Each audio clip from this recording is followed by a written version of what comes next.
Good morning, everyone. I'm sorry that we don't have gavel yet. We will get that, and the hit would be harder then. I call to order the first public meeting, public hearing of the TRRC. Before we begin our proceedings, may I call on Imam Jallo and Bishop Adiko to offer prayers. Imam. أعوذ بالله من الشيطان الرجيم بسم الله الرحمن الرحيم الحمد لله رب العالمين الرحمن الرحيم مالك يوم الدين إياك نعبد وإياك نستعين اهدنا الصراط المستقيم صراط الذين أنعمت عليهم غير المغضوب عليهم ولا الضالين فلله الحمد رب السماوات ورب الأرض رب العالمين وله الكبرياء في السماوات والأرض وهو عزيز الحكيم ربنا آتنا في الدنيا حسنة وفي الآخرة حسنة وقنا عذاب النار سبحان ربك رب العزة عما يصفون وسلام على المرسلين والحمد لله رب العالمين.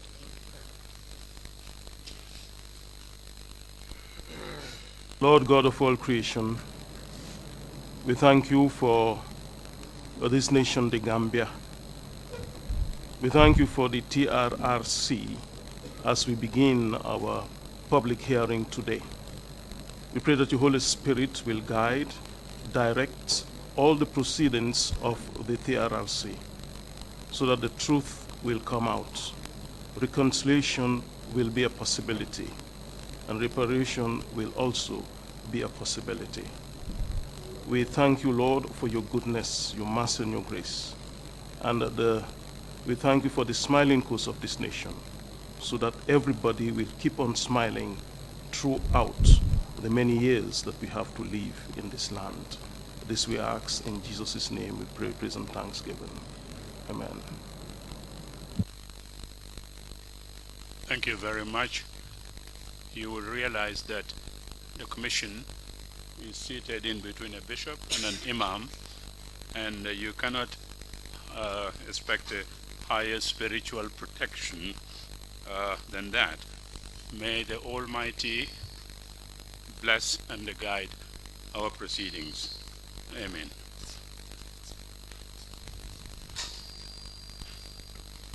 May I now call upon the commissioners to introduce themselves, name and where they come from.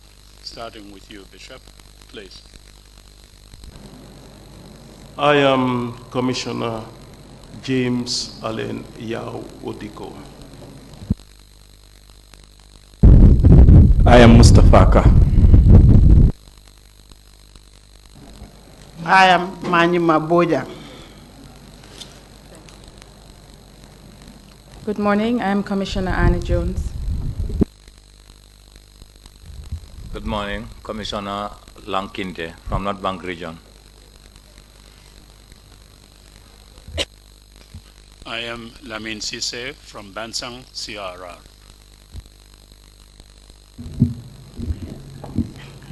I am Adelaide Sose. I am the Vice Chair. I am Ami Samba, Commissioner of LRR. I am Imam Usainu Jallo, Commissioner, TRC. Telam Commissioner Jamme Sise, Garawol URR. Imam Abdurrahman Si, Commissioner CRR.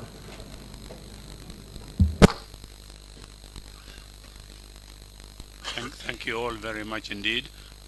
These commissioners come from all sectors of Gambian society, representing the harmonious diversity of our beautiful country. I will now deliver a brief set of remarks on behalf of the Commission and from the Chair. In December 2017,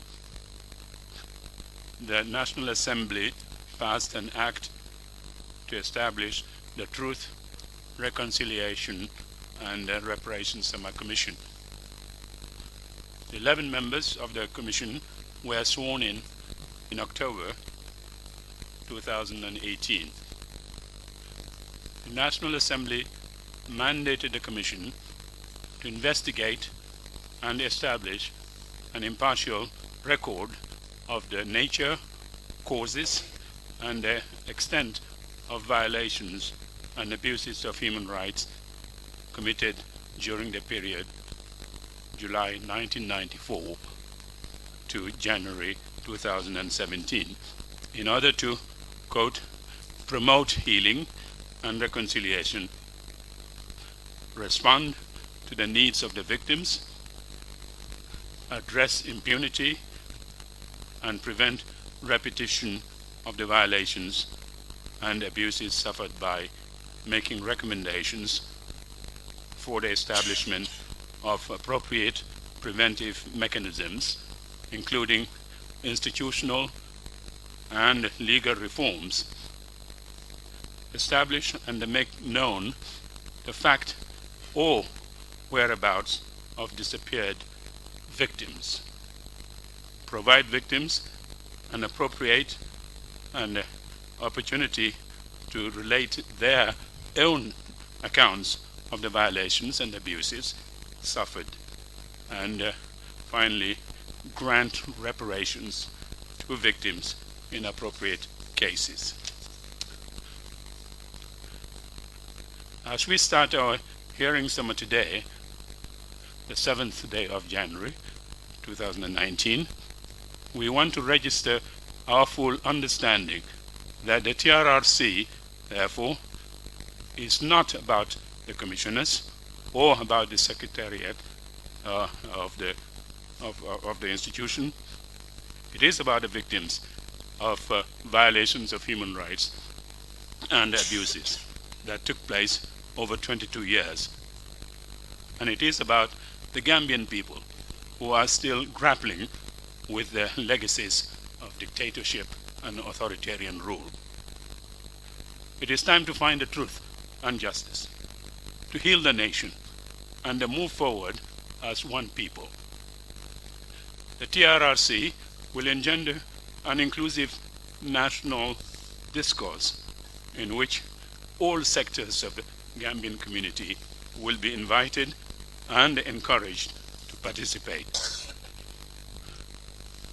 No group will be excluded, and the proactive efforts will be made, as we have been doing during our outreach activities, to ensure communities across the country, across the board, have a voice in our truth-seeking and healing process.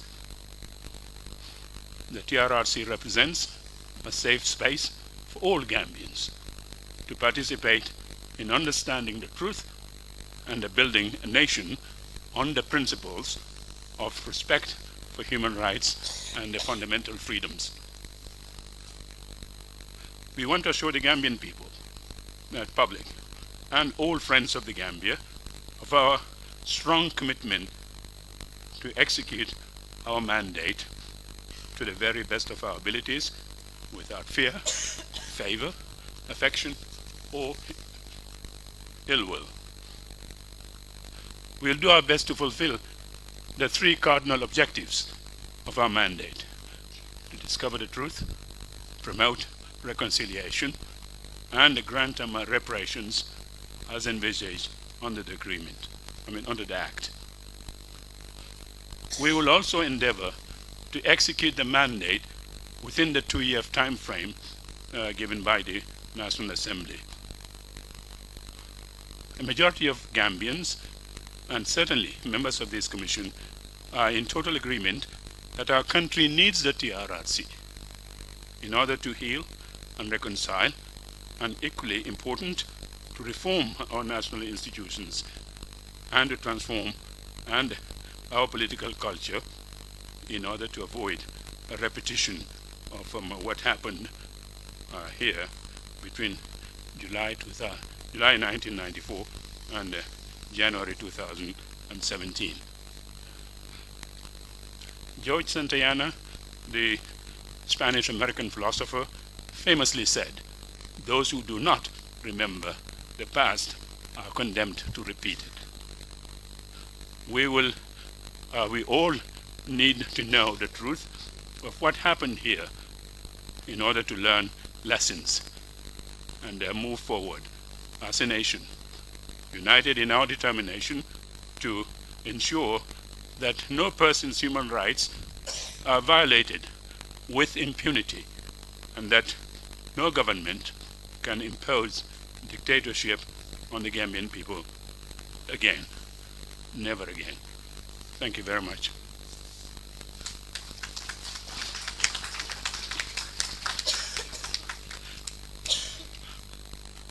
After those preliminaries, the Commission will now turn to the main item on our agenda, the first public hearing. The objective of the Commission under Section 13 of the Act, again, as I said, is to create an impartial record, historical record on the violations that have taken place here. The Constitution and the order established thereunder was overthrown on the 22nd of July 1994. The Commission decided, therefore, to adopt a thematic approach in creating the historical record, and to begin with the events of that fateful day of July 22nd. The lead counsel will brief on the themes the thematic approach that we have decided upon, and followed by a dialogue and information sharing with the first witness. Late Counsel, you have the floor. Thank you very much, Mr. Chairman. Before I say a few words on how we intend to proceed, may I take this opportunity to introduce my colleagues with me at this table, members of the legal team. And may I start with Ms. Miriam Singate, to my far left, Associate Counsel, Sagar Cecilia Thomas Jahate, to my immediate left, Associate Counsel, and Ms. Forager Balagay, Deputy Counsel. My name is Asam by Fal. I'm the lead counsel. At the outset, may I hasten to say that this is not a trial. This is an investigation into the mass atrocities that occurred in this country between 1994 and 2017. Numerous and horrendous were these violations of human rights, and in order to get to the bottom of them, we intend to discharge our mandate by investigating these violations in a thematic manner. We have agreed on 26 themes and incidents. These themes and incidents range from the root causes and circumstances surrounding the 22nd 1994 coup d'etat, to the attacks on the media with an attempt or an effort to silence them, extrajudicial killings of members of the armed forces, unlawful detention and torture of civilians, arbitrary arrests, the role of the junglers in a number of enforced disappearances or killings, the killings of West African migrants, the presidential treatment program, including HIV/AIDS and other forms of treatment, and the hunting of alleged witches. These are just an example of some of the themes that we would be investigating, 26 in number. Over the Commission's 2 years mandate, we would be conducting investigations to gather relevant facts on all these thematic issues. These facts and evidence would be presented in public hearings, and each public hearing is expected to span a few weeks or as long as may be necessary to arrive at the full facts that would enable the Commission to be able to establish the truth as to what has happened. The presentation of facts will follow a logical sequence. And in this context, we would start with the first theme, which deals with the beginning, that is the road to dictatorship, which created the environment for mass atrocities to fester. In that regard, we would examine the causes and circumstances of the 1994 coup d'etat that brought in the Jammeh government. We would look also into the history of the armed forces, the emergence of the Gambia National Army and Gendarmerie as counter-forces, as some would argue, the factors, antecedents, and circumstances that may have led to the coup in 1994, including the dismantling of the Gendarmerie and the consequences thereof, the socio-political situation within the security forces, and the allegations of divided loyalties, within these forces, the effect and impact of the National Secret Service on the socio-political events, the dissatisfaction within the military, the rumors of planned coup d'etats and arrangements to deal with them, events that occurred on the eve of 22nd July 1994, the events of 22nd July itself and the factors that led to the success of the coup, including the institutional failures, the arbitrary detention, unlawful detention and torture of civilians, and torture and detention of military or security officers that occurred soon after. This would be the focus of the first session that we are going to deal with. We have about 24 witnesses on this particular theme. We are not likely to call all those witnesses. We would call a good number of victims who would explain what they went through. But we expect or envisage that perhaps we would call about 14 witnesses, after which time the commissioners would assess whether they have received enough information or facts on this theme to be able to establish the truth about what has happened.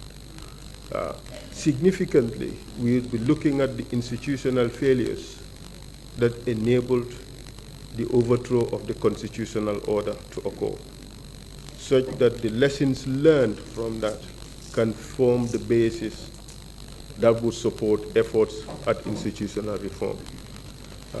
On that note, Mr. Chairman, we are ready to call our first witness on this subject of the 1994 coup d'etat.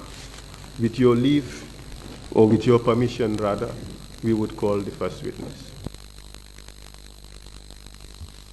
Thank you, Counsel.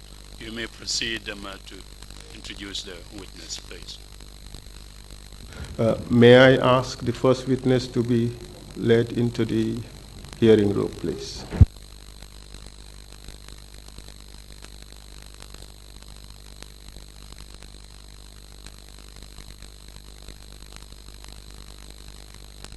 Could you kindly swear in the witness?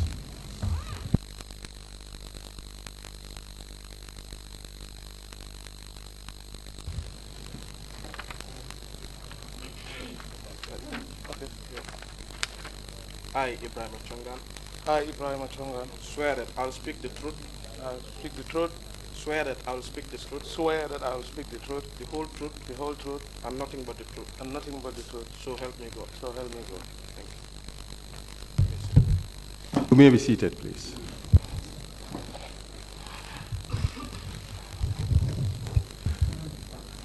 Mr. Cheongha, thank you for coming. I notice your microphone is on. In order to assist the interpreters and to ensure there is no interference with the system, you turn on your microphone only when mine is off or another speaker's microphone is off, and vice versa. Can you please tell us your full names? My name is Ibrahima Ismaila Cheongha.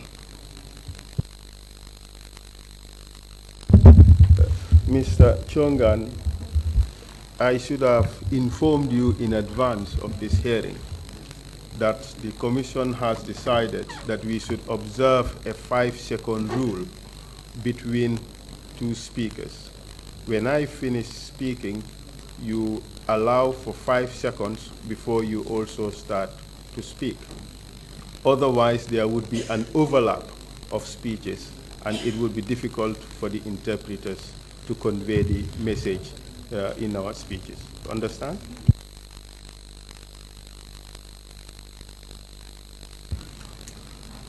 Can you give us a brief information about your education?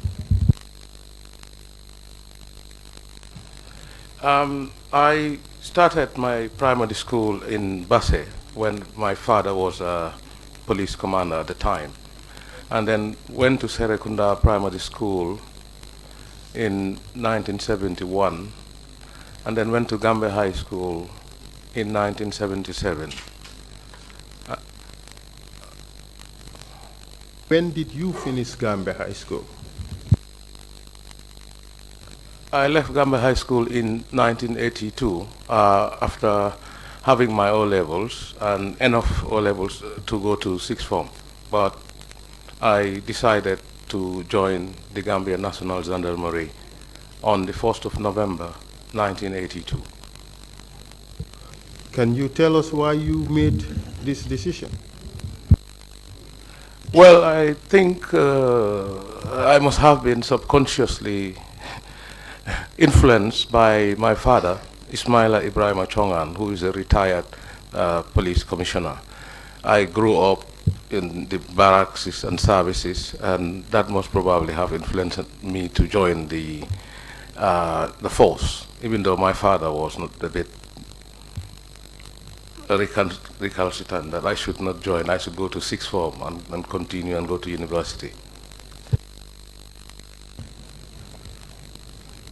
You spent most of your working career in Gambia in the armed forces. Can you give us a brief description of your time in the gendarmerie? Yes, after I joined and finished my initial recruit training, that's at the lowest level, I passed out in 83 in March, and then in 1984 I was selected as a cadet officer, and then in 1985 I left for France to the Gendarmerie Officer Training School to be trained as an officer. I came back in 1986 and I was commissioned as second lieutenant, and I was posted to the Gendarmerie Training School as an instructor, where I would train a lot of future officers and NCOs of the Gambia National Gendarmerie.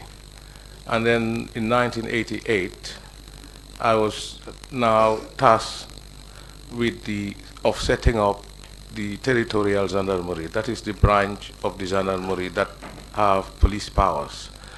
So I started that from scratch, and our fourth station is Combo Station here, bearing in mind that gendarmerie is a French concept, and it happened because of the Confederation, and that's how the gendarmerie was created.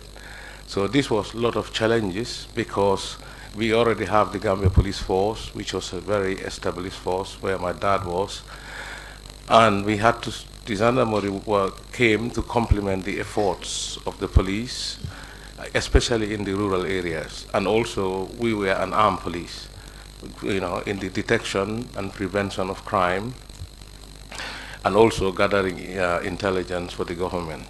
So I continued to become the commander of the territorial gendarmerie until shortly afterwards the Senegambia Confederation fell apart. And I should have said that at the beginning the gendarmerie was commanded by a Senegalese officer, major. We would come to the history of the security forces in the Gambia, but in the meantime, focus your answer on the various positions you have held in the Gambian security forces before you left the service.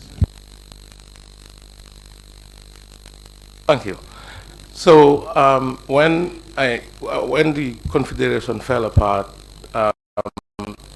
now we had some changes, and then we have a new commander who came in, which was Pres Jan, who commanded the gendarmerie.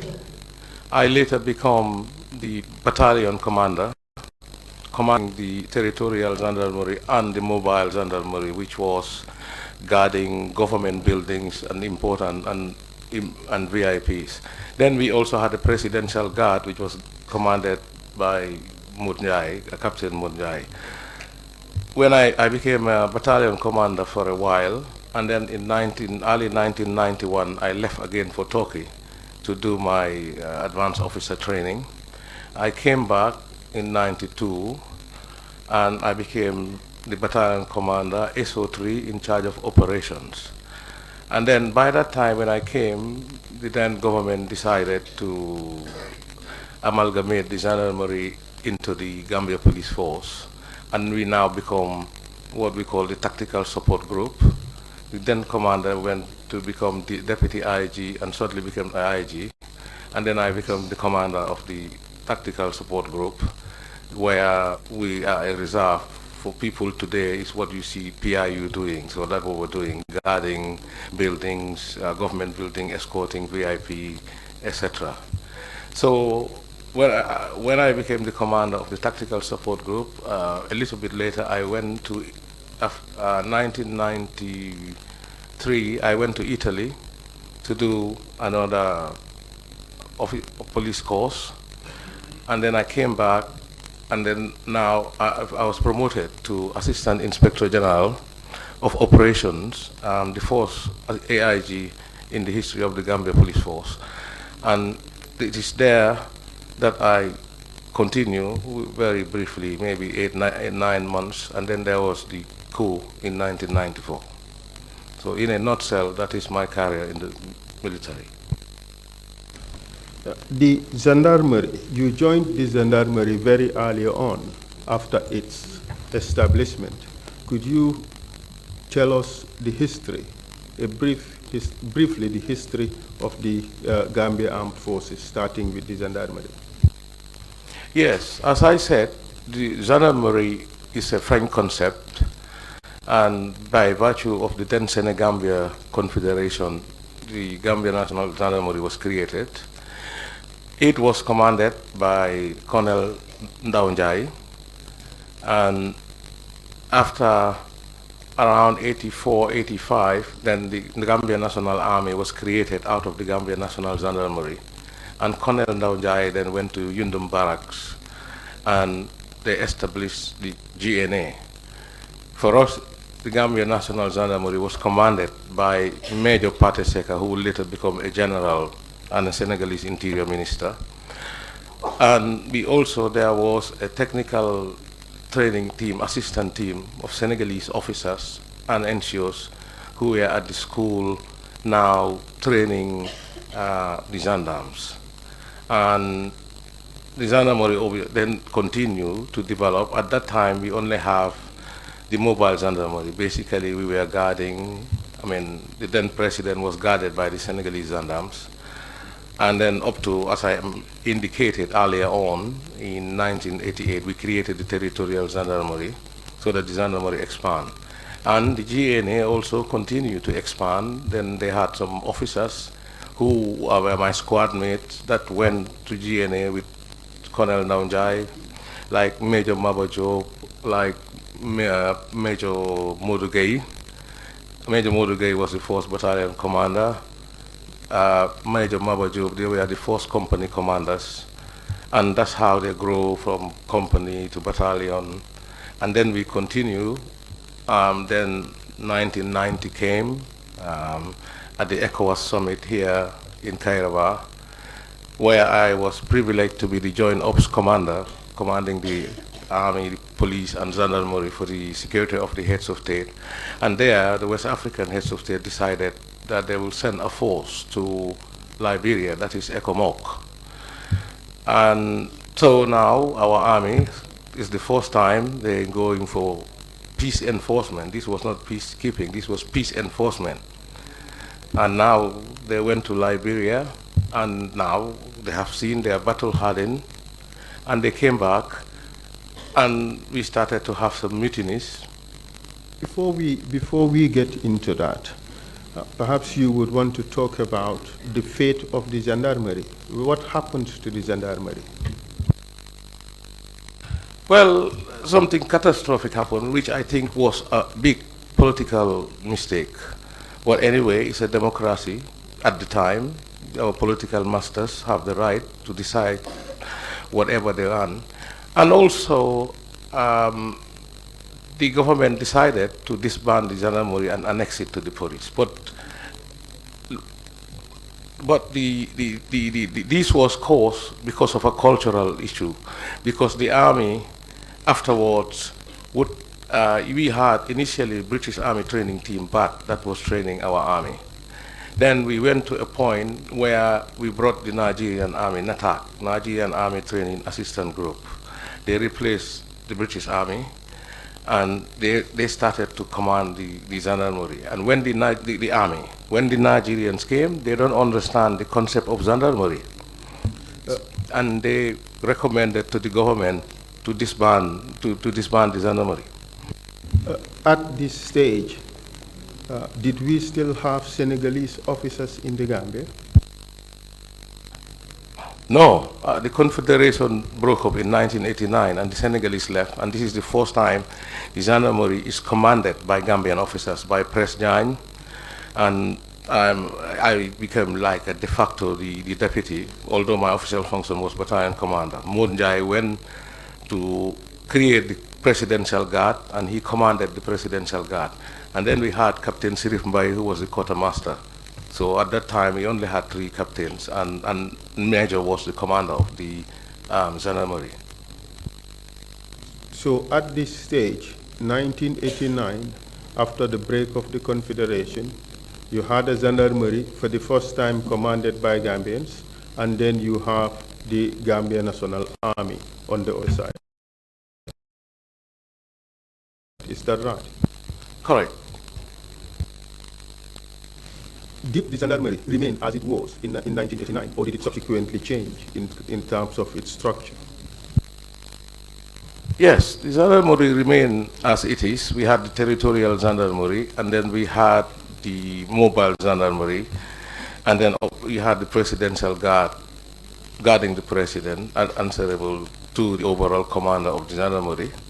And it was pretty good. And then we went now up to 1992, towards the end, when the government decided to disband it. But you have to look at the context, because there was a mutiny by the soldiers, and then the government decided to bring in the Nigerians, NATAC, Nigerian Army Technical Assistance Group, and Nigeria at the time was under military rule.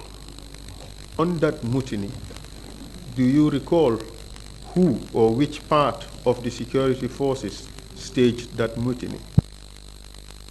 This first mutiny was done by the veterans of the Liberian campaign, something to do with pay and so on. But it was Liberia. It was not only the Gambian National Army that went to Liberia.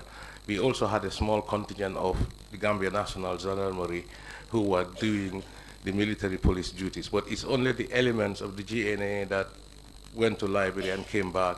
They mutinied, and we were able, then Gendarmerie was able to stop them at Denton Bridge and take them back. And I think that was the catalyst for the resignation of Commander Ndaonjai, and then he left. Do you recall which year this was? I know it must be after 91, because they then went to life. So it must have been about 92 or so, because, or late 1991, because I remember I was in Tokyo doing my course when I heard that this thing happened.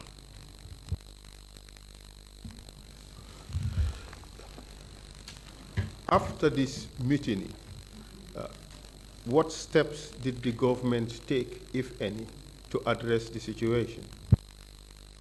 Well, after the mutiny, Colonel Ndaonjai retired, retired, and after he went to the diplomatic service, and the government decided now to bring this Nigerian assistant group to command the Gambia National Army, which I thought was a big mistake, because every army needs to be commanded by the nationals of that country.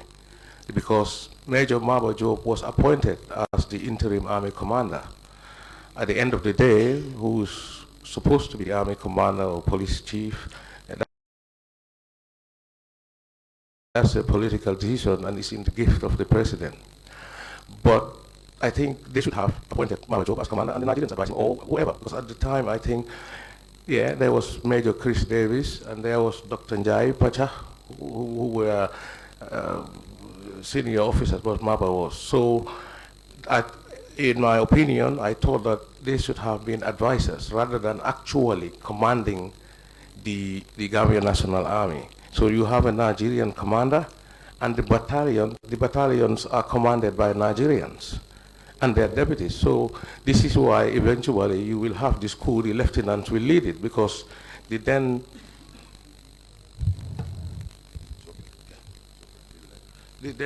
the then senior officers at the time,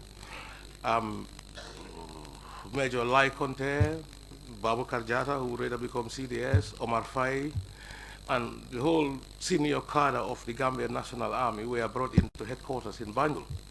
So now you have the Nigerians commanding the battalions, the commander of the army is a Nigerian, the deputy is a Nigerian, the training school is commanded by Nigerians, and these people were coming from a country which of military rule. They didn't have the culture of working under a democracy.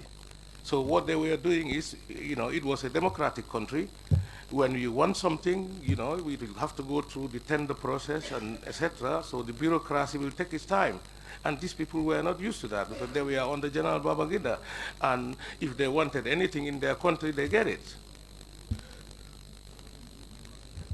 Are you suggesting that at this stage, no Gambian officer was given a command position? Yeah, not to my knowledge. You had General Dada, he was a colonel, and then he became a brigadier general. His deputy, I think Akoji, if I remember, was a Nigerian. And the battalion commanders, we only had at the time 2 battalions, that is Yundum and Farafenye, and that were commanded by Nigerian, because I think Yundum Barracks was commanded by one Nigerian lieutenant colonel, Farafenye the same, the training school by Salit, who was commanding the training school. So the only people who really had command were the junior captains, like Sonko and Captain Cham, but the bulk of it is the lieutenants. They're commanding the platoons, and that is why they were able to overthrow. Before we talk about the overthrow, did the gendarmerie go through any changes after the arrival of the Nigerians? Yes, that was also another challenge, because the gendarmerie is an elite force in terms of the French system. So when we used to march here at Independence, the gendarmerie will be in front because they are guarding the president. And this is where we started having problems with the Nigerians. They say, no, the army should be in front. So this thing started. And at that time, they were the advisors. Even the national security advisor to the president was a Nigerian. So then they recommended to the president that, we don't need gendarmerie because it's not in their culture. They didn't understand it. And in my mind, I think the gendarmerie was a good counterbalance to the GNA. So the then government, obviously, it's a democratic government, it's their choice. But if I was in their position, number one, I would never get military assistance from the masters of coup d'etat then. And then you had a gendarmerie, which was the counterforce. You disband it and annex it to the police. And then what happened, which is the tragedy which will come later, is that all of us were transferred to police. We were under police command, except the military police component of the gendarmerie that went to GNA. And that's how Jame and others went to GNA. In which form? How can you describe what was the name of the unit of the gendarmerie that was annexed to the police? The whole gendarmerie was annexed to the police. The stations, territorial station, became under the normal police setup. And then what was the mobile gendarmerie, the reserve force, which is based at Fajara Barracks, became the tactical support group, which I had the privilege to command. Then the small component of military police went to the Gambia National Army. The tactical support group, was it also part of the police at this stage? Yes, we were semi-autonomous, but we were directly answerable to the Inspector General of Police. And here, I think it's very important for me to stress that morale was very bad because most of us joined to become soldiers and members of the Armed Forces Act. And suddenly, we become police officers, I mean the senior officers, we understood we are under a democratic government. We have to obey what the government said, but also what the junior troops, were demoralized about it. And no assessment or anything was done. I think that when the Confederation broke, I thought the sensible thing that needed to happen was we should have got a new doctrine to tell us what is the role of the GNA, what the gendarmerie is doing, because we had Senegalese cover at the old time. So these are some, in my own view, some of the failures I thought that happened. You have mentioned two important problems that afflicted the armed forces. One was the lack of morale, or because of the problems of the change from gendarmerie to police. And the other was a lack of a well-defined military policy or military doctrine. Were there any other problems that affected the armed forces at the time? Yes, there were other problems that also affected the GNA. Because before, you had to understand that some of our officers in the Gambia National Army, not the gendarmerie yet, it's a democracy. The government has limited resources at the time. They have finite resources. So there was a problem, some of them, the housing and other issues. And then suddenly the government brings 60 or so Nigerians, you rent expensive house for them, you gave everybody a car. The trouble is starting, because then the guys at Yundum barracks, then you saw the soldiers begging for leave and so on. I think that was an oversight. So you start to see the moral problem. And also, we have to be also very honest. When they went to Liberia, I am very privileged in the sense that my father was a soldier and also a policeman. I remember when they were going to Liberia, I was very excited. And I went to my dad, I said, I want to go so that I come back and have a medal like you. And he said, son, you don't know what is happening. When these people come back from war, they will be different people. And you guys need to wake up. These will pose some challenges. So when they came back from Liberia, they started this mutiny, and then now you bring Nigerians, etc. It's a powder cake for what would happen later. What was the relationship, if you know, between senior Gambian officers and the Nigerian commanders? Well, it was not very nice that you are a national of your country, and obviously you have foreign officers commanding you. I remember visiting the army headquarters. Sometimes I passed through there to visit Lai Conte and Babukar Jata, because they came in after me. They joined about 83, but we became cadet officers, and I used to go there, and it was nice. Like we in the gendarmerie, we are commanding our force. We are Gambians. We are very proud, and them, they are our contemporaries on the other side in the military, and they don't have command. So I don't think that speaks volumes. Earlier you mentioned that you were very concerned about the balance of power between the various forces. Did you do anything about it? Yes, because there was a problem. You have to remember, at that time, the army was not very big. The police had more personnel than the army. And the army had all the heavy weapons, and I complained bitterly. And to his credit, Captain Samsudin Sar, even though he was in the GNA and he later became a staff officer, we complained. We said that this is anybody who was smart enough would see that any day that the army rise up, it will be very difficult for us to counter them. But at that time, the Nigerians were there, they hold sway. You said there was a powder keg waiting to explode. Were there any ways in which this manifested itself? Well, the obvious manifestation was the two mutinies that led to the Nigerians coming. And also there was another problem again, because, in Nigeria, if you remember, Babangida left, and then Abacha came. So when Abacha came, he didn't like the commander who was here, who was Dada. He appointed a colonel called Lawan Gobadebe. Gwadebe came to Gambia to take over, and Dada was refusing to hand over to Gwadebe, and there was a tussle.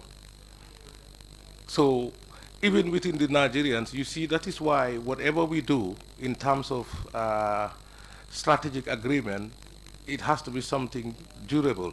Because when the change of government happened from Babangida, the civilian president, and then Abacha overthrew, Abacha wanted to change Dada here, and Dada didn't also want to go. He's been here, you know, even he's small, but he is in charge. He's the overall commander. So even within them, there was a command problem during that just before the coup. Was there much discussion about this among Gambian soldiers, this particular problem? I wouldn't know, but it was obvious to anybody from a distance to know that an army needs to get a definite commander. If one commander is relieved, he has to go. But Dada was here, and then he was speaking to the government here to see whether they can speak to the authorities there to change it. So I suspect. Did you hear anything being said about the soldiers in the barracks as to what they were going to do about this particular problem? No, I didn't hear that much. But one thing that was certain was that, as I alluded earlier on, when the Nigerians are used to getting anything done, and it's very slow here, and they used to tell the Gambian officers, yeah, this can only happen here. In Nigeria, this won't happen. We would do something. We would do something. So you can see that they are subconsciously influencing our young officers. To do what?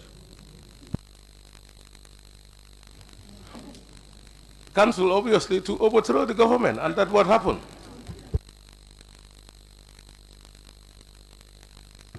Was there any talk about that during that period? Did you hear any statements being made about that? Well, it was an open secret that there were rumors. I am very happy I saw Honorable Oje Jallo here in the crowd. There were rumors all the time of coup, wolf, and everybody, even me, I was suspected many times. If I go anywhere, they say, oh, Cheongha has gone here. So we were all being sometimes accused of coup, and we said wolf. So that used to happen. Even some of the civilians used to say that there was going to be coup, etc. Do you know whether the government at the time took steps to address those rumors? Well, I suppose it was a democracy at the time. You have to give the people benefit of the doubt. They are not, until there is evidence at the time. But one thing which was also another failure was that when you had the Armed Forces Act, you had a National Security Council. And as far as I'm aware, the Security Council never met, because it was important that the political masters know what was happening. And also in the military, there was a problem in the sense that we had no defense minister. We had the permanent secretary minister of defense, who was de facto, because the president was the defense minister, de facto the minister. So our civilian masters were a little bit distant to us, because if the Security Council at that time was meeting, they would have been able to look at these issues, and probably there would be. But with hindsight, it's very easy. How about on the issue of weapons? Were there any problems with that? Yeah, as I mentioned earlier on, all the weapons, even though the police and the gendarmerie they didn't have we just had some Kalashnikov and general purpose machine gun, and army had a lot of heavy weapons and everything. And we complained that, or some of our political masters, they were aware, as I said, me and Sar, because Sar was the staff officer at the Ministry of Defense then. That was why he represented both sides of the armed forces then. But they were aware. But as I said, the difficulty was that time, the Nigerian calls the shots. Mr. Cheongha, so far you've suggested that there were problems in the administration of the army, sort of a disconnect between the civilian oversight authorities and the military itself. You also suggested that morale was low in the armed forces. You also indicated that command of the army was basically vested to the Nigerians, and senior Gambian officers were at staff at headquarters, leaving only very junior officers with command of platoons. You have also indicated several other problems, and you described the situation as a powder keg waiting to explode. Did anything happen in July of 1994? Yes. Before, on the 24th of July, before the coup d'etat happened, we were supposed to have an exercise. The Americans used to come every 2 years, and they do what we call the West African Training Cruise. They used to do it. They've done it before in the past, where I was an umpire and Omar Faye was an umpire, and then the exercise was done around Mandinari. So we train with the army would train with the American troops, etc., and they go. So on the 24th of July, Lieutenant Colonel Salute, who was the Nigerian guy in charge of training, and Sar, who was the staff officer at Defense, came to me at the police headquarters and told me, tomorrow we have an exercise with the Americans, so that you are aware, and warn your units around Denton Bridge. I think the Americans wanted to do some amphibious landings, etc. So everything was geared up for that. And also the president was coming back from the UK after a couple of weeks away. And now there was this rumor of coup at the time. It was fever pitch. But in my own personal circumstances, something happened. Normally I would be part of the airport. I'll go because I'm AIG operations, overseeing everything. But the then Inspector General, Mr. Jain, said, let me not go to the airport that day, which was the day before the coup. So I don't know what happened, whether maybe I was a suspect or maybe some people didn't want me around, because my stance against coups were well known in the military circles, So basically that's what happened. And before the president came, I think maybe before the president came, because that serious rumor of coup, the military were made to open or test their weapons to make sure absolutely that there is no live rounds or anything. And that was very bad. The army thought that was a humiliation. So I didn't go to the airport that day. So in the evening, I met up with one of the police officers who told me, "Sir, today the army was charged, etc., etc." And I said, "My God, are you sure? This is dangerous." So what we should have done with hindsight, we should have gone and, if there was a rumor, round up the key suspect. So that thing happened. The army went back to the barracks. And then the following morning, my mind was set on the American exercise. So I always leave early. I left my quarters, Fajara Barracks, around 7 o'clock or so, and then I was being driven to Banjul to go. And whilst I was being driven, that time we just had this mobile phone, those bricks we used to have. I received a call from the station officer, Anthony Correa. I think he's now a superintendent in the police or chief. And he told me, "Sir, there is a problem at Yundum Barracks. It seems that there is mutiny and they've had some shots." And then I rang off, and then a couple of times I had another call from Captain Wilson. He was also in the military. And he told me in Aku language, I no join. I say, well, you don't do what? You don't join what? He said, I'm not part of it. I say, okay.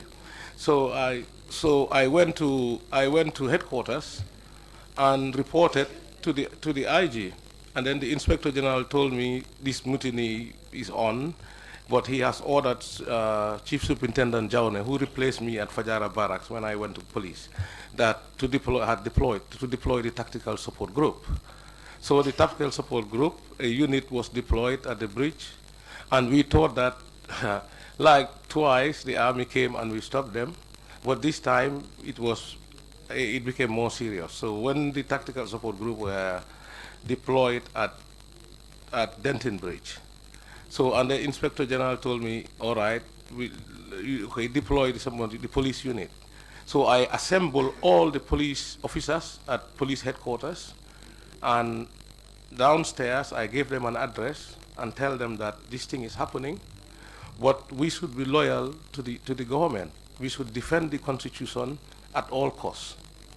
But it was difficult. The weapons, we didn't have good weapons. We had very old weapons. But nevertheless, then that time, Superintendent Jibril Ju, who would later become the IG and an ambassador under Jammeh's government, was OC Banjul Division. So I gave him orders and I told him, okay, you deploy some men at Gambia High School, and then we deploy the other men at the Johnson of Radio Seat and Bond Road, so that we can set up ambushes.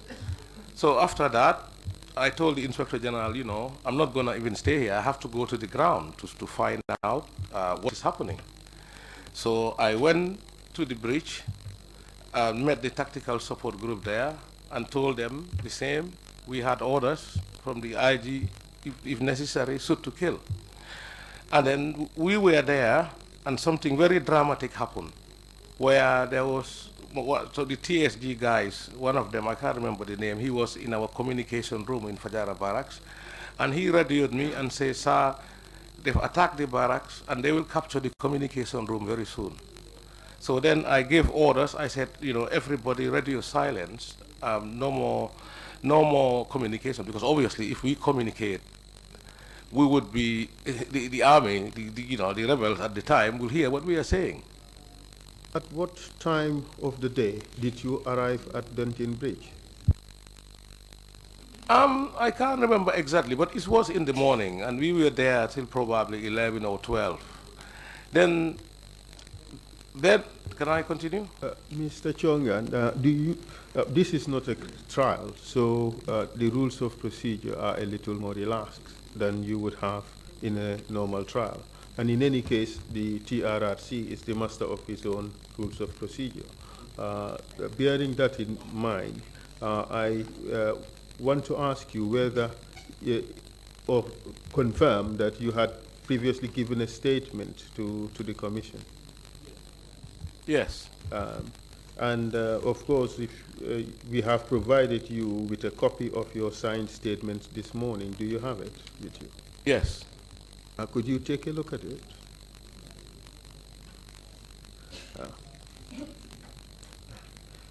You obviously can't remember the time that occurred, but I want would you like to refresh your memory with regards to what happened in the morning of 22nd July?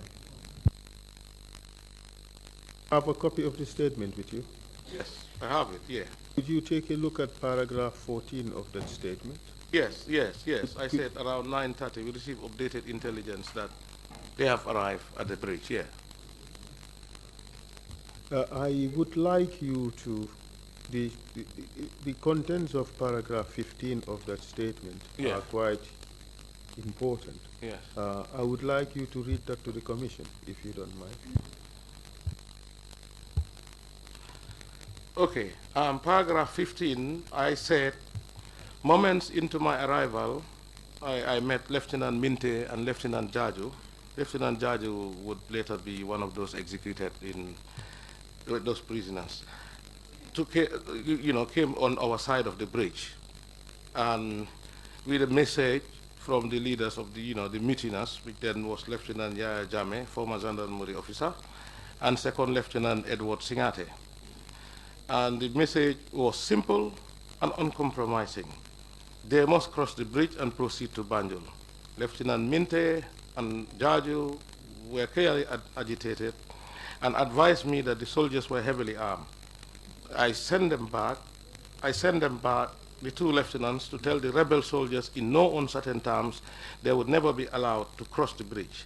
I further emphasized to Lieutenant Minte and Jaju to remind the two army lieutenants and their band of rebellious soldiers that they would live to regret any treasonable act in violation of their sworn pledge to defend the sovereignty of the country and be loyal to its democratically elected government.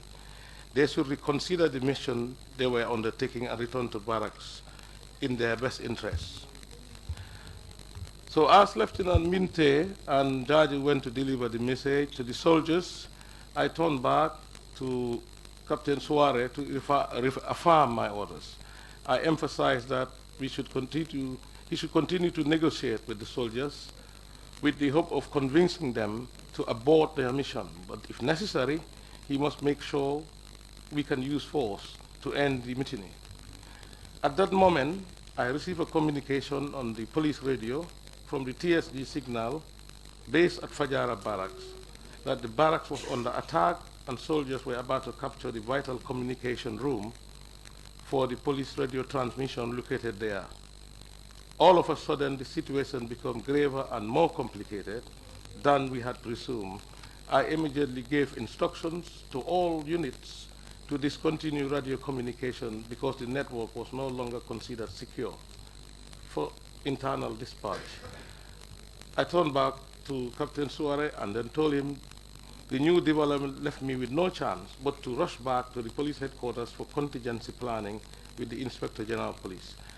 I left and his men and went with my driver and my orderly to police headquarters. And I found with police headquarters. Yes. Mr. Cheongha, that is enough. Does this adequately reflect the truth about what happened that morning at the bridge? Yes, and then after I went back to headquarters, I met, that time, Suleiman Bunjag was a permanent secretary,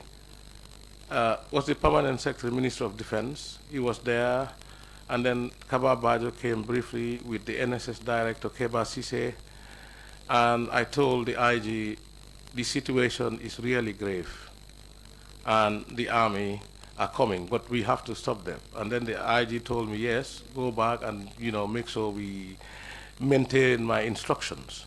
So now, what were those specific instructions issued by the IGP at the time? Yes, he said that we should resist, and if necessary, we can shoot to kill. So then... Did you convey those specific orders to the soldiers you found at the bridge? Yes, I did convey that to the soldiers I found at the bridge, and then... Can you indicate to which officers you conveyed those instructions? Yeah, those instructions were to Suare that they should hold the bridge. Did you convey those same instructions to other officers apart from Suare? Yeah, I mean, I told you Minte was there as I read and Jaju, but obviously Suare is a senior man. So then, but now I have got... At the time you conveyed your instructions to them, did they show any disagreement with those orders? No, they didn't say anything. As at that time, you left the bridge believing that they would comply with your instructions, the first time round? Yes, I had that belief, and then I left and went to headquarters. So now tell us what happened after your meeting with the Inspector General. Now, after the meeting with the Inspector General, so remember the police had deployed some units at Gambia High School and at Bond Road. So I just came down of the headquarters, I saw Suare, and I was a little bit confused, but I told him anyway, let's go.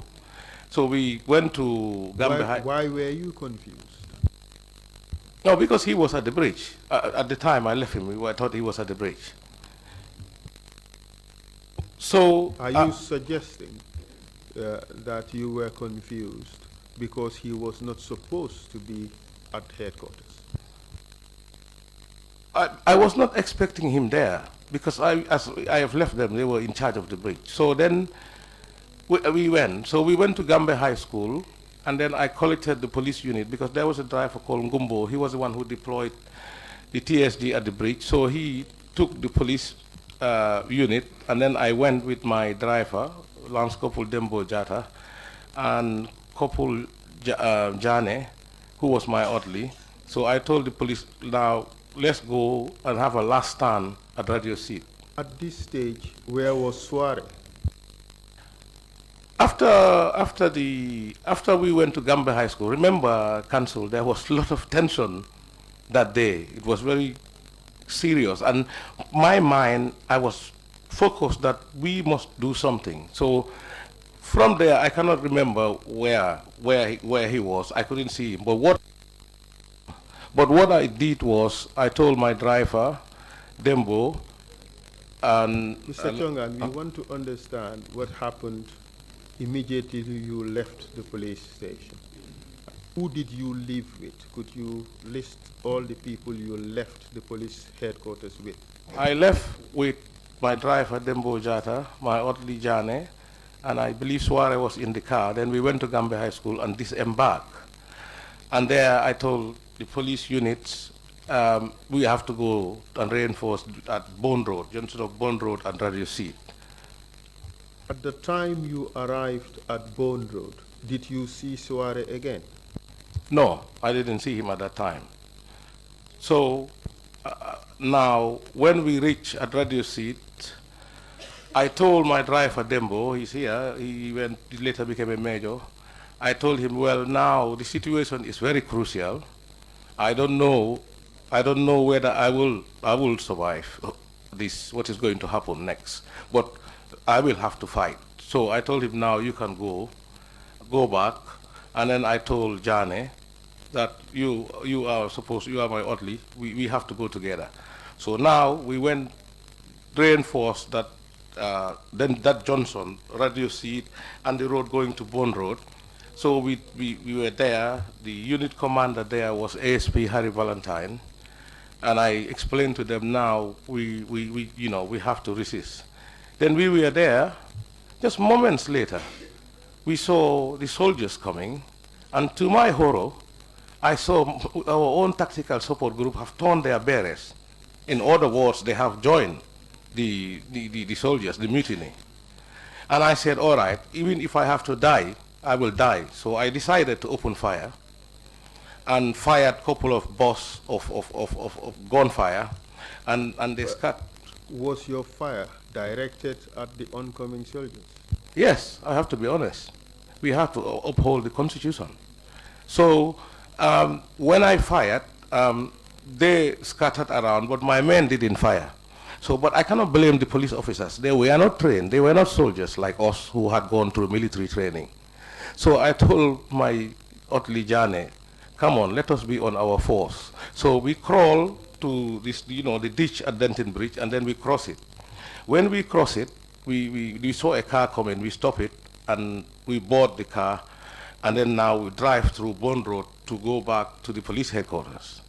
Just in an effort to try to understand what was happening at the time, you telling us that you stopped resisting, and yet then you decided to leave the scene. Why did you have to stop resisting?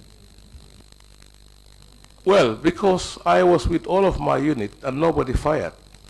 So I realized that, the next step, I'm committing suicide, I will die. But I didn't run away, so I went back to the police headquarters. Actually, up to now, I shudder when I realize what I have done. I had a wife and a kid. So, so that is respected, Mr. Cheongha. All right. Was there any return fire from the soldiers who were coming? No, that's also what surprised me, because I thought that any moment they will rain me with fire. So that was how we went through the bridge, no, the gutter the gutter at Bond Road. So we crossed, me and Jane. We went back to the headquarters. I told him, let's go to the headquarters. So now, on our way to the headquarters, before, I can't remember that street, before what was your means of transportation?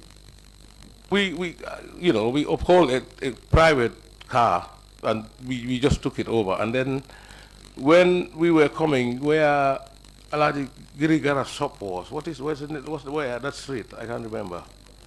Cotton Street? Yeah, Cotton Street. So the army, now they have overtaken us, but obviously they didn't probably recognize me. So I think they were going to the Marine barracks. So now I went back to police headquarters, and when I went to police headquarters, okay, I didn't see the IG then, but I was there with my colleague. I was there with my colleague, Bolisar. Did you ask for the whereabouts of the IGP? Yes, I did ask for the whereabouts of the IGP, and nobody could not tell me anything certain. So I was not sure. But you also have to understand, Counsel, it's very nice we are sitting here, but at that time it was a very difficult, very dangerous, and there were massive tension. So anyway, when I went back to headquarters, because obviously my whole uniform was covered with mud and everything, I went and changed to a normal police uniform, white shirt and blue trousers. And then I told all the officers that we were there, the senior officers, I told them that the situation is very grave.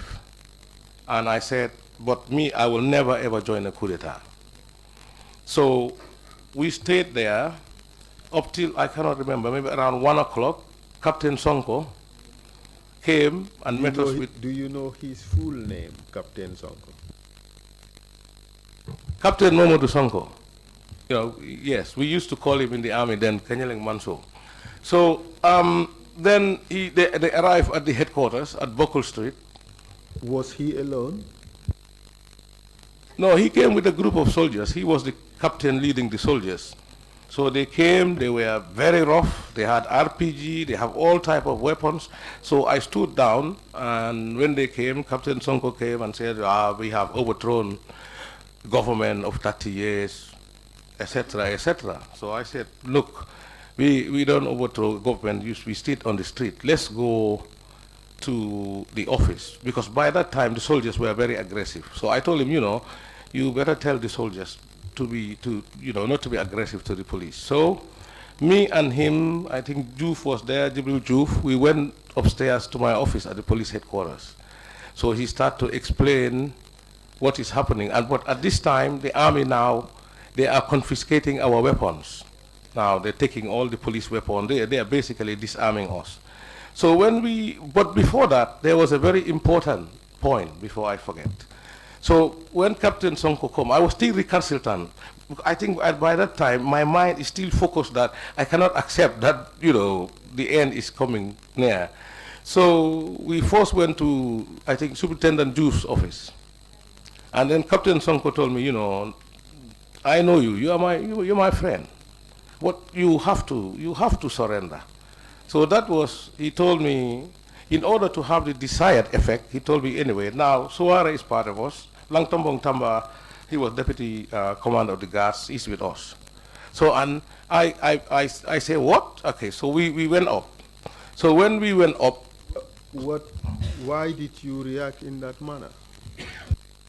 Because Sonko also was not stupid. He was trying to give me a message that you have no choice. If you don't join them, you will, So I said, no, now let's go to my office. My office was on the fourth floor, upstairs. So we sat at... Sorry, Mr. Cheongha, for interrupting. This information that you received, that Suare, the man you left at the bridge to man the bridge, and Langtombong Tamba, commander of the state guards at State House, 2IC, second in command at the State House, they have both joined the coup makers. How did you receive that information? What impact, if any, did it have on you? Well, as I said, because I don't know what happened and why happened, but at that time, my sole means was we have to do something. Then after I went upstairs, when I went upstairs, I went to my office, and then we sat down in my office with Sonko now is there, and some soldiers, and then now another drama happens. Suddenly, before that, suddenly Sabali entered with Haidara. He kicked the door and opened and said, "No meeting, no meeting, no meeting." So we had a bit of... Sabali are you referring to? Sana Sabali. So, but at that time, I don't really know him because he is from the GNA. So I only knew Haidara, who I had trained, I had mentored in the Zandarmuri. So Haidara was probably less aggressive because he knew that I was his mentor. So he said, "No meeting, no meeting." So I said, "Look, what are you doing?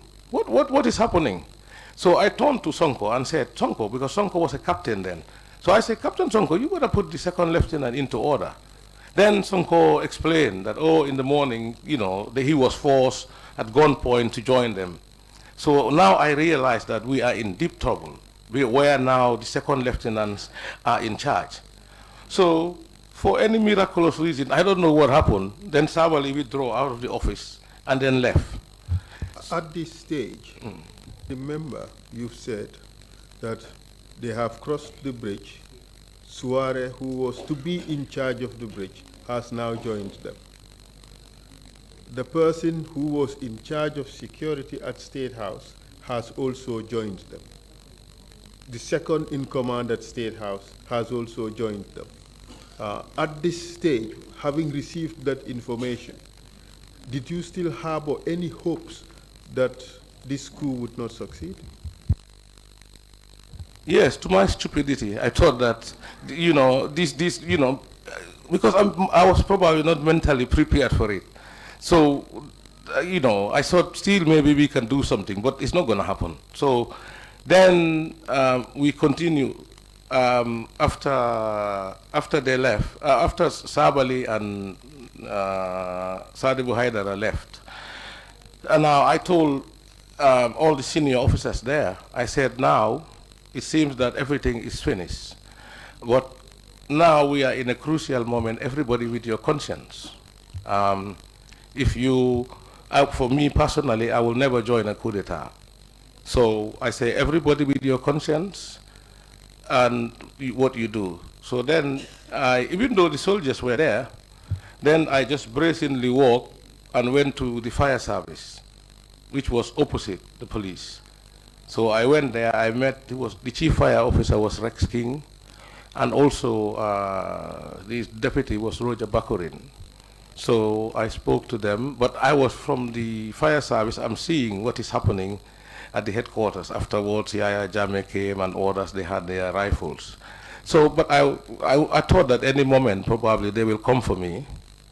So they didn't, nobody come for me, but they knew I was at the fire service. So that is from there, I left the fire service. At this stage, Mr. Cheongha, did you at any point in time come to realize or come to know where President Jawara was? No, at this time I didn't know where President Jawara was. How about the Inspector General of Police? No, I didn't know where they were. What happened after you left the fire service? So I left the fire service and went to my friend's house, Alaji Conte, who was working for the custom. So I went, but I was in a very, very distressed state and went there.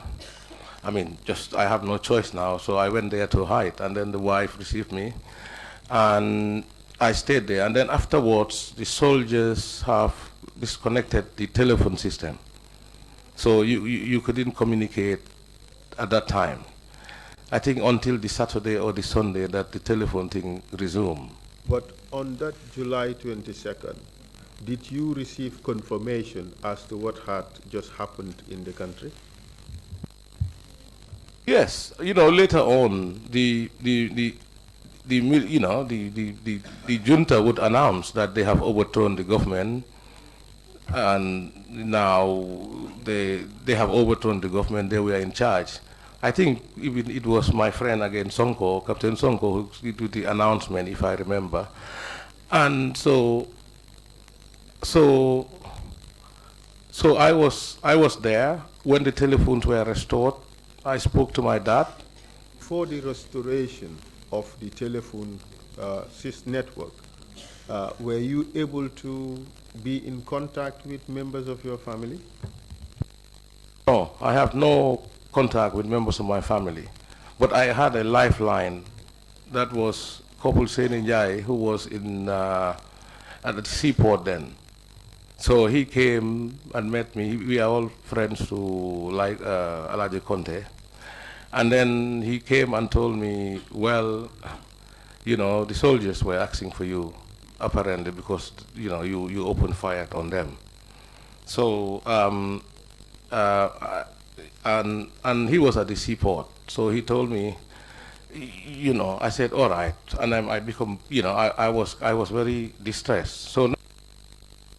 So now I go to at Lai Conte's place, Alaji Conte's place, and then when the telephone system was restored, I spoke to my dad and told him the situation, and he told me, well, I heard what happened, what you did, and now your situation basically is very precarious. But he was a former soldier, so he prepared me psychologically. He said, now there is no way they will arrest you. You just have to be, you know, ready for that.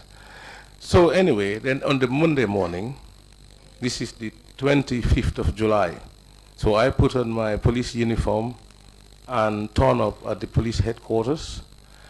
And I came in the morning. I think Boli Sar was there with another AIG. But the soldiers are still guarding there. And then after I was in my office afterwards, the soldiers said all of us to come and assemble, I don't know, in the fourth floor or downstairs.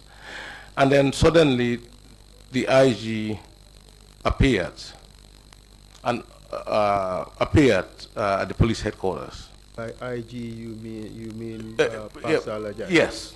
So when he appeared, we were standing there just moments. He was escorted by Sunkari Baji. He was the OC at Bara. Then moments later, Sabali turns up, Sana Sabali turns up with Sadibu Haidara.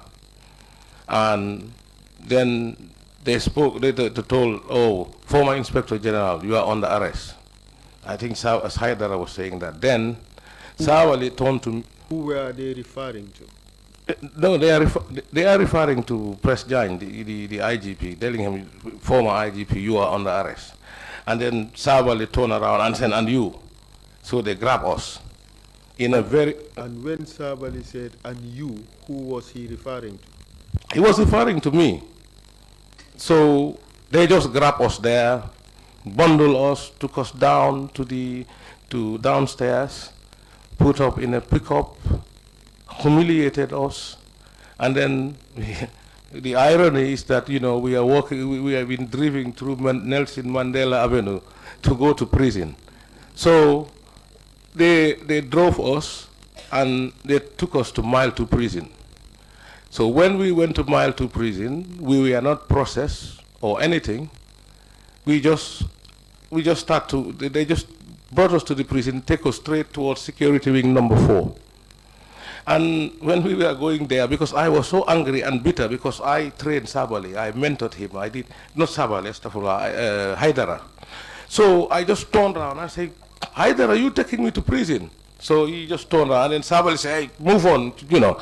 So they take us. I see that you are making some gestures when you said move on. Can you explain what Sabali was doing? When no, they have guns. It's, you know, they have rifles, and with other soldiers, you know, you just move on. So we continue. They took us. Was he poking or pushing the rifle? No, he was pushing the rifle. Yeah, but obviously he did not shoot me. So we were taken to security wing number 4 without any process. But when we reach, what kind of process were you expecting, Mr. Cheongha? Well, I would have expected that if you take anybody to prison, you need to process the individual to say you've been brought here for what reason, etc. there should be some kind of formality. So we continue. We went to security wing number 4, and I was so distressed. But when they opened the gate, I saw, oh, some other officers are in the cells. I think I remember Sirif Gomez. When I saw Sirif Gomez, I saw some other officers. I said, oh, well, then we have company. So I was taking to cell number 13, I think, and then they just search you and just bang you in the cell.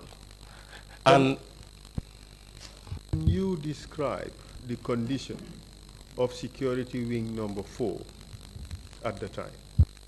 Well, security wing number 4 was holding the people who were convicted for the 1981 attempted coup. Well, I think by 1990 or 91, President Jawara gave them amnesty, and the place was empty. So these cells probably were not occupied. So the windows, apart from the burglar proof for us not to escape, there was nothing there. So there was no wire gauze, there was nothing. So we are... Can you describe the cells, how they were at the time? Yeah, the cells, there's nothing. It's just maybe, I don't know, 1.5 meter, 2 meter, and maybe 1.5 meter wide. And then you only have a wooden plank, finish. And that would serve as a bed? Right? Yes, that would serve as a bed. And then you have a chamber pot, which is, you know, in those days when I was a Sangkung Sila, you know, those nylon buckets or whatever. That is what you use for your, you know, toiletry and all those things. And they give you a bottle of, you know, tap water, you know. And now we are here, and they, you know, they're just bringing people. And then later I would understand that Captain Durcham was the first, I think, to bring Sirif Gomez and co. And then I understand they were saying, oh, check here, you know, these people, etc. And then a couple of hours they brought Durcham in the prison. Let's try to understand this. You mean that Sirif Gomez was brought into Mile 2 prison, security wing number 4, by Captain Mamad Cham? No, not Mamad Cham. Don't mix them. Ndur Cham. Yeah, so I understand he was escorting them or was part of the escort. They were just telling the story. And subsequently... And so after a couple of hours he was there. Because by this time I think Sawali was just mad. Everybody was just arresting. So you're suggesting that Ndur Cham, who initially escorted them, yeah, was also later brought in as a prisoner or as a detainee? Yes. And the drama will continue. So we were there. I was brought with press, and then Sirif Mbai and Dur were taken to security wing number 1. And then after, I don't know, 24 hours, 48 hours, they will bring Captain Cham, Mamad Cham, and they would bring Samsudin Sar, and I think they would bring Major Njai, Dr. Pacha. They come and join us there. So we were there for about 1 week, complete lockdown. You don't go out. In the morning, the prison officers would just come and take the chamber pot and bring it back. And then the mosquitoes. I have never seen mosquito in my life, maybe because I grew up in Combo. They will beat you, the mosquitoes will beat you. You will not sleep at night. It's horrible. I will not even put my my enemy through what happened. So after 1 week. After 1 week. Yes. Were you ever informed about the reasons for your detention? No. They just bang us there. So then after 1 week, I don't know, 1 week or a couple of days, I can't remember, Alassane Senghor of the Gambia Red Cross came to visit us with the Red Cross. And I think that probably saved our life, so that we are accounted for.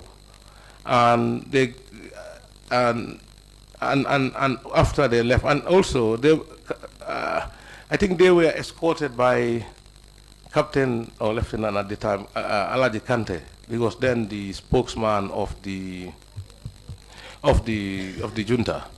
And then he also would, a couple of days later, come and join us in Mile 2. What do you mean by that? Well, he would detain. They were no procedure. They just arrest people and dump you at Mile 2. So we were there.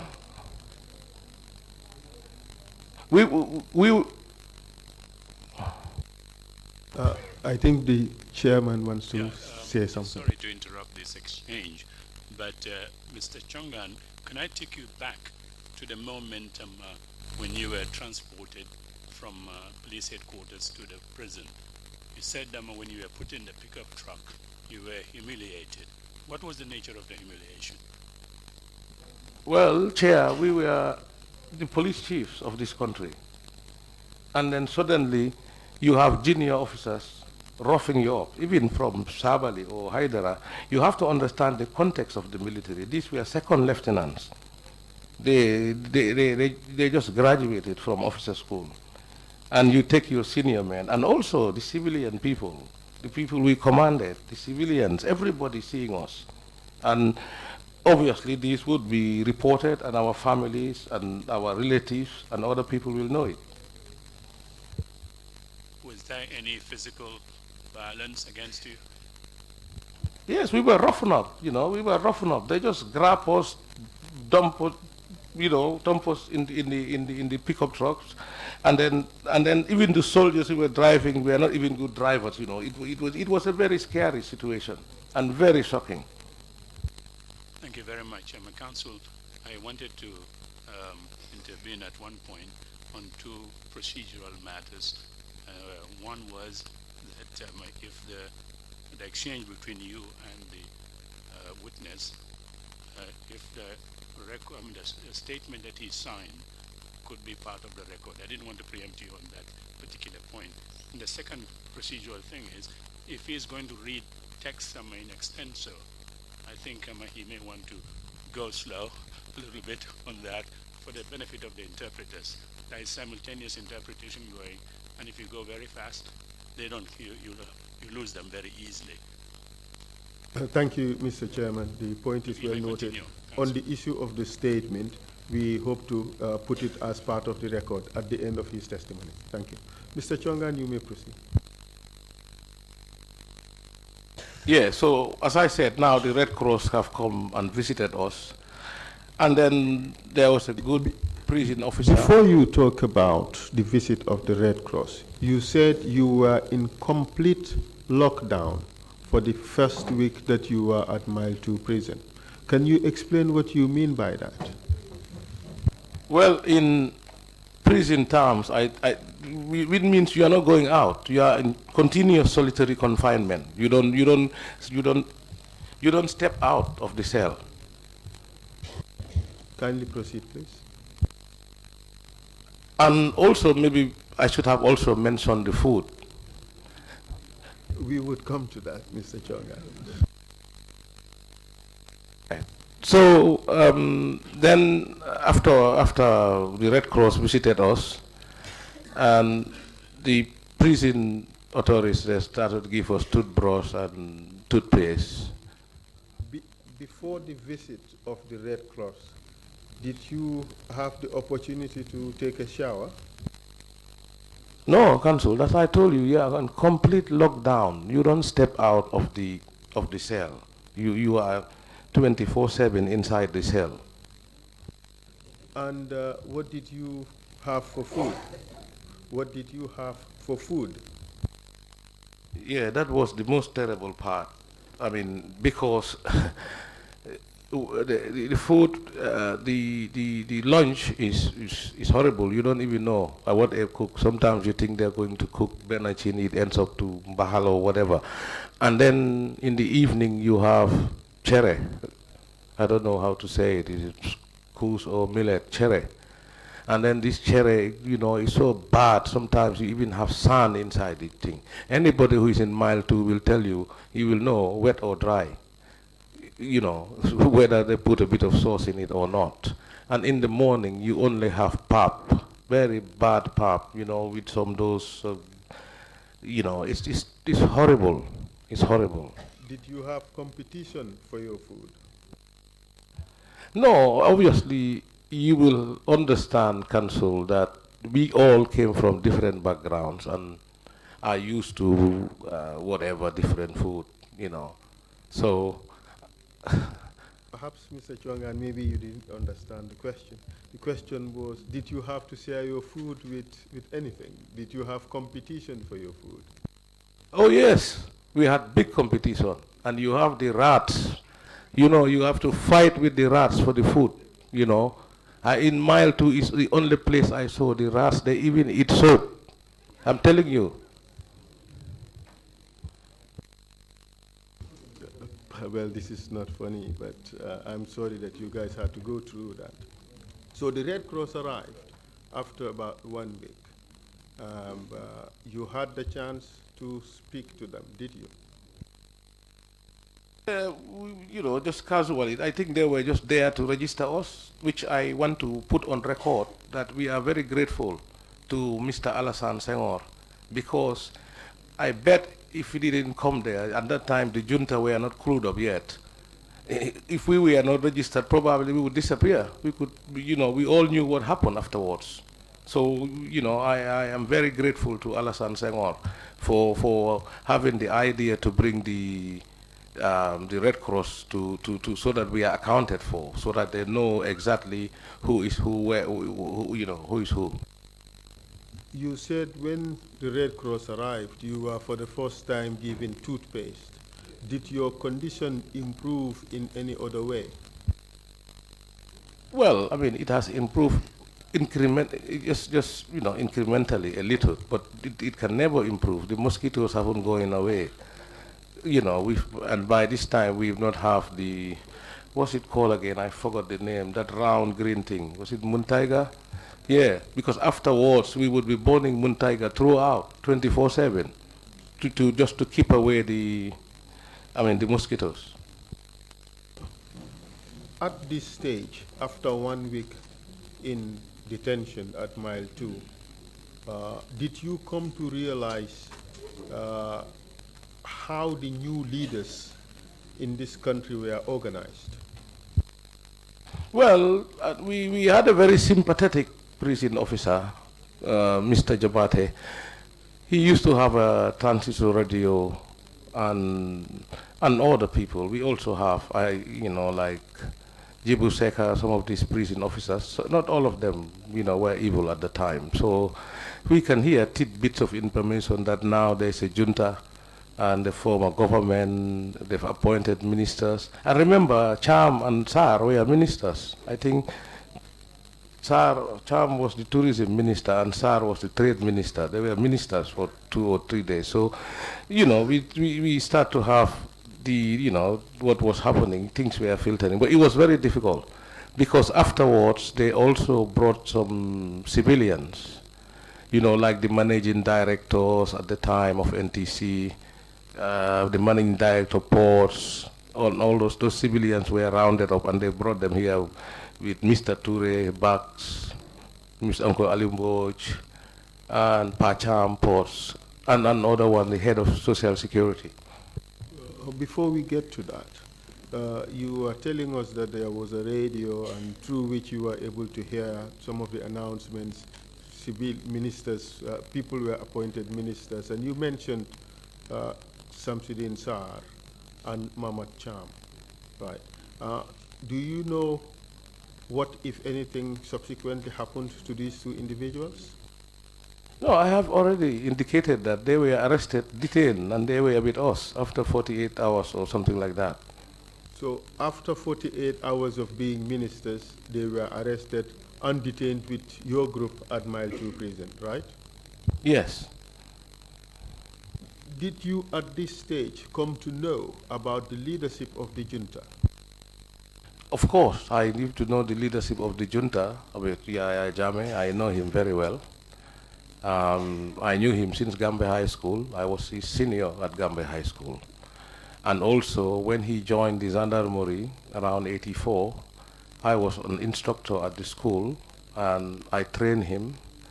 And also, from 1990 up to the coup, he is living in a room opposite my house at Fajara Barracks. And every time I always tease my wife when I tell him that, you know, Jammeh is your friend, because he used to come to the house, we give him food because, you know, I was married, he didn't have a wife, and sometimes he always come beg for money. He used to send Sergeant Jassy, who's now a lieutenant in the military police here, beg for money, and some other stuff. We were young and exuberant, I cannot say it, but so that was why sometimes when I see him be like, "Walai talai," and you know, I would drink alcohol or this, and you know, you were drinking alcohol every day. So you know, so I knew Jammeh very well, and you know, I trained him, and also I saved him. But also, how did you perceive him as a person? Yes, I told you I trained him, and he was always not up to standard in terms of his uniform, and you know, he was always savvy. And how about his behavior? And also his behavior, sometimes he's indisciplined, and sometimes, you know, he is a permanent plotter, just plotting. And thanks to Musambub, you know, there were many times that we wanted to sack him. You go and beg, because me, that's why probably he had a good one with me, because I always used to shake him up and tell him. And there was a time, I think it was 1988 or so, we were escorting President Jawara, 87 or 88. And we went to Basse, and he fought there with a civilian, and he was a sergeant then. And then Cox was the police commissioner at the time. And Cox, you know, it's normal that time, we had a rivalry between the police and the gendarmerie. So Cox said, you know, we must charge him. And I said, no, we cannot charge him. We are subjected to the Armed Forces Act, and it's only the military police, I mean, who can charge him. So we brought him down. When we came down, our commander then was Pate Seka, who would later become a general, and told me, Cheongha, you know, this guy is not a good guy, we have to kick him out. I said, no, sir, you cannot. Because I was a captain, and I was a captain company commander. You need to protect your men. So I said, let's discipline him, delay his promotion a bit, then afterwards, he will learn his lesson. And he would go on and try to explain, oh, I was victimized, which was not true at all. And there were a number of occasions when I was, you know, I used to kind of rough him up. That's why probably he paid back and locked me up for so long. And he would, you know, I mean, he would come, you know, so he was there, yeah. That is why I cannot understand when people were glorifying him that he has knowledge and all these things. I just, you know, I just cannot understand it. Yeah. You were with Jammeh for long. You went to Gambia High School together. You were also in the gendarmerie together. You trained him. Your view of him is that he was always unkempt and he was of bad behavior. What came to your mind the moment you heard that he was to be the leader of the government? What is more shocking is when this coup was happening, my wife said, no, there is no coup. If there was a coup, Jammeh will tell us. He's our neighbor. But when I heard that he is the leader, I knew that the Gambia would be in big trouble. Because as I said, I knew him, to be fair, more than many people. I knew him at school. And even within Latrikunda, I'm from Latrikunda, he was living at Uncle Alphonse Tamba's house. So I knew him, and he was in the same class with my childhood friends like Usainu Jallo and Asam and Dudu Nyang. So I knew him. I knew him, but there was nothing. There was no rancor. We helped where we were able to help. So I don't know, you know, how he just turned out to become such an evil man. 1 week after your detention, the Red Cross ICRC visited Mile 2. Your situation improved a little bit. Can you tell us what happened after that? Immediately after that, maybe about after 1 week, Lieutenant Biran Sen and Lieutenant Cherno Jallo at the time, with some sergeant on the heavy escort, they came and picked me up from the prison and took me to police headquarters. Did they tell you why you were being taken to police headquarters? No, that time they don't. They just come and grab you. They don't tell you where you're going. So we went to the police headquarters and we met Jobate there, ASP Lamin Jobate, and Fode Barry. So they told me they're investigating, I don't know, stolen goods or something like that. They were out to get me, and I knew that because prior to the coup, Fode Barry had a problem because there was missing exhibits to a big money at that time, to the tune of 170,000, something like that, where we prepared a case file and sent a recommendation to the Attorney General, to the AG's chambers, where the file. Who was the case against at the time? It was a case of alleged stealing against Fode Barry, that's what I said. And then we created a case file and recommended the case file to send it to AG's chambers. It was with the deputy DPP then, Fatou Bom Bensouda. What was the recommendation in that case file? Yes, there was prima facie evidence of stealing because the exhibits were missing. So there was a case for theft. And then now... Why did you have to send the case file to the AG chambers? Well, we wanted a legal opinion, but we would have made, the police investigators, there was prima facie evidence that there was a case. And then we sent the case for AG's chambers to confirm whether our recommendations are right or not. And are you suggesting that your recommendation was that Mr. Barry be prosecuted for theft of exhibits? Yes. Did you have anything to do with those recommendations? Well, I was the AIG operations. I had the ultimate responsibility. So when I turned up at headquarters under this guard, I saw them, I knew. And for Jabate, when he was doing his training, I used to say, Musambub was the OC of the school. I used to say, because he was already a lawyer, he was a little bit more older. I was used to say, he can sometimes go to my house, they give him food or drink or whatever. And now these people just turn totally differently. And they start, fishing expedition, saying they flashed me some search warrant. But what was more shocking, because I told them that I need to have my lawyer around. And then they said, no, we are on the state of emergency.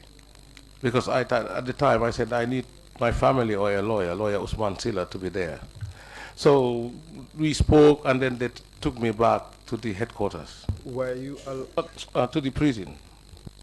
Were you allowed a lawyer at this stage when you asked for it? No, I was not allowed any lawyer. Were you given any explanation as to why you wouldn't be allowed a lawyer? Well, Jabate shamefully said that we are on the state of emergency. And by being under a state of emergency, you are not entitled to a lawyer. Is that the suggestion? Well, that's what he was implying. Even though it was a military coup, a junta, but they have officially not, declared that there is a state of emergency. And what happened after that? Yes, so I was taken to the prison, and it was not only me, it is the same. They took press and ASP Keba Diba at different times. And then afterwards, I can't remember exactly, but I don't know, a week after, they took me back again to the police headquarters. And this was like they had a panel. I think that is these evil NIA panels. That's where they started. So you had Jobate, Fode Barry, there was an Inspector Korta, and some junior officers there. So, they flashed a search warrant. And remember, I was very worried because when I was arrested, somebody took my keys to my office. So I was very worried that these people can set me up. They can put anything in my office and accuse me. Thank God they were not smart enough that time. So they came and they said, it was ridiculous. They said, I stole a rake and a wheelbarrow. In the military, if you are a commander, the soldiers guarding there, they will go and sign for your, for a rake and wheelbarrow to clean. And then the other charge was, I stole $4,000, which was not true because there was a policeman who had a problem. His roof was blown off. So I gave orders that we can give him $4,000 from the police welfare fund. And no, I was not the only signatory. The other signatory was Commander Job, the bandmaster. So they were just on a fishing expedition. Counsel, in about 5 minutes, we'll take a 30-minute break and resume at 12:30. But in the meantime, I wonder if any of the commissioners has got some questions for the witness. Yeah, go ahead, Mr. Gar. My question is, was any explanation given for placing Nigerians to command the Gambian army? No, I mean, we are under our political masters. If the democratically elected government decides on a policy, it is not for us as military men to question it. That is the whole ethos and the purpose of a democracy.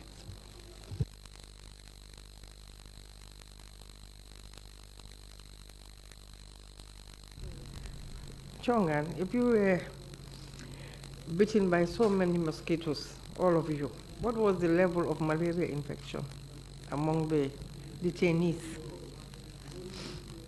Yeah, different detainees had different. Some people will have malaria, but they were later they will give you some of the tablet, whatever. I don't remember, Nivaquin or whatever they used to give you. Yeah.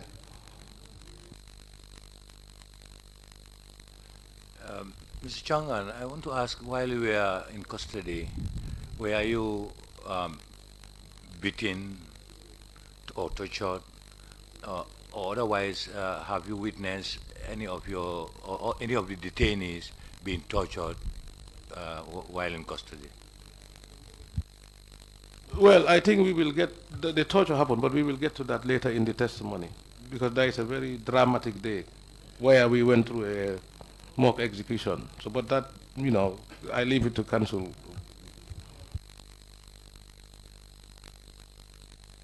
Fine, thank you very much indeed. Counsel, if you don't have any question, we would suspend the meeting and come back at 12:30. Yes, indeed, Mr. Chairman. After the lunch break, we would talk about the continued detention of Mr. Cheongha and others, including the torture and mock execution of Mr. Cheongha and others. Thank you.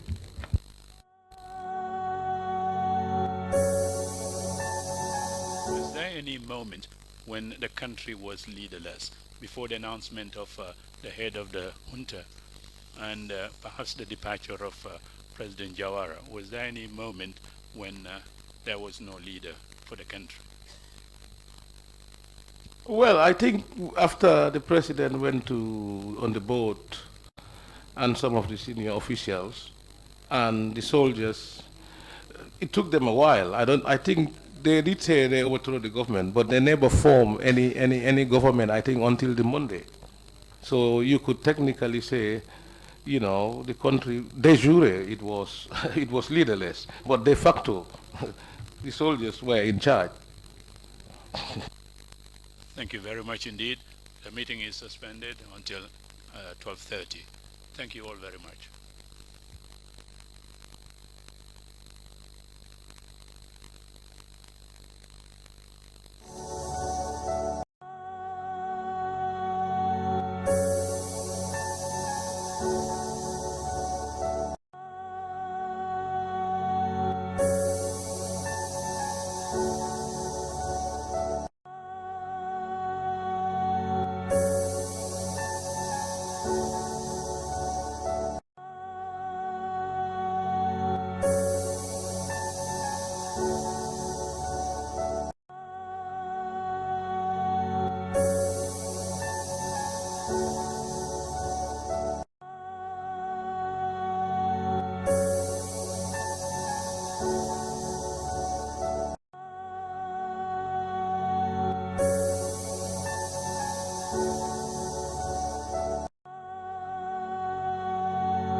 you.